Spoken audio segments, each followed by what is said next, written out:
Guys, one of the biggest bombshells just came out in the AI world, and that's the reasoning models that are supposed to be way smarter than the traditional LLMs are actually nonsense, and they're not actually reasoning. And so that means a lot of different things. And in this video, I'm gonna explain why it's very exciting for the people that are at the cutting edge of AI. So yeah, let's just get into the breaking news, and then I'm going to break down how this is actually going to help us as AI agency builders. So let's get into this video. So here we have the breaking announcement from Apple actually, and they're saying that they proved that AI reasoning models like Claude, DeepSeek R1, O3 from ChatGPT don't actually reason at all. They just memorize patterns very, very well. And then when it reaches a point of having to do a task that is beyond their understanding or beyond their memory capacity, everything falls apart like a house of cards.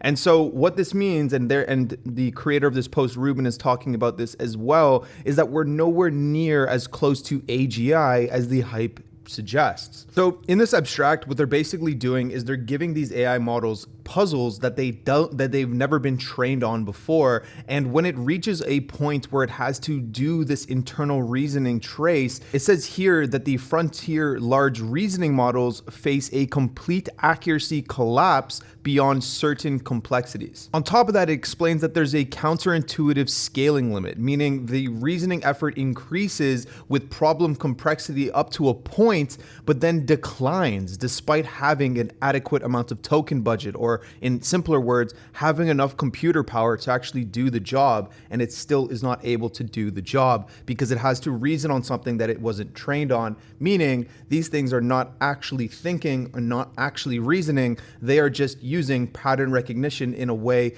It's basically pattern recognition on steroids. And the reason why Apple was actually able to make this breakthrough and actually identify this error with the reasoning models is that all of the other AI companies were training these models or running them through these different ranks using puzzles that they were trained on, whereas Apple actually created fresh puzzle games. And that's what exposed this reasoning flaw in these models. And so here, this is one of the most important points in this presentation. It says all reasoning models hit a complexity wall where they just completely collapse their accuracy of understanding to 0%. And that's no matter how much compute power you give them, they still can't solve harder problems, aka they just can't solve problems that they weren't trained on. So one of the last points here before I break down the real juice and the real meat of this video and why this actually matters for us is that they talk about as problems get harder for these reasoning models, their actual thinking time decreased, and they used fewer and fewer tokens despite having an unlimited budget to run as long as they want. When these premier AI companies are training their own AI models, it's completely different than when you and I are building like AI agents. They are having these things run autonomously on thousands and thousands of GPUs basically all day, every day, just for it to understand and just train itself on all of the data that it possibly can. So that's completely different than what we're doing in our world of AI agents or whatever. But what this did, guys, was it absolutely exposed what these AI companies were actually doing, which is creating these different benchmarks that were easily answerable by the AI models because it's using the same data that it was previously trained on. But if we're here talking about reasoning models and this big breakthrough, then they actually have to express reasoning. And so now that we've exposed that hasn't happened, I am now extremely excited because it seems that my AI prediction is coming true. And that leads me to Moore's Law. See, Moore's Law is the observation that the number of transistors on a microchip doubles every 2 years. But the simple breakdown of what Moore's Law is that technology on average is supposed to double in its power or its productivity every 2 years or so, or every 36 months. Now, the problem is that with AI, the AI improvements are outpacing Moore's Law on a scale that we've never seen before. And that's why everyone's saying that like half the white collar jobs are going to get removed, and eventually basically all jobs that we are working in right now are going to get replaced with AI. But what I was talking about was the fact that since AI is currently outpacing Moore's Law, if we know that Moore's Law is going to average out and it will continue to exist, then we know that there's going to be a moment in time where AI improvements will be the opposite of outpacing Moore's Law. It'll be slower than Moore's Law, meaning there's going to be a ceiling that we have to hit fundamentally, and it seems that we are now hitting that ceiling right now. And so what does that mean for the people that are in AI world as it stands, well, it means that the people that are sitting on the cutting edge and learning all of the most important things are now going to have an absolute indefinite advantage because there isn't going to be more things to learn for quite some time. Meaning everyone else is going to be playing catch up while we're sitting here at the finish line selling all of our solutions.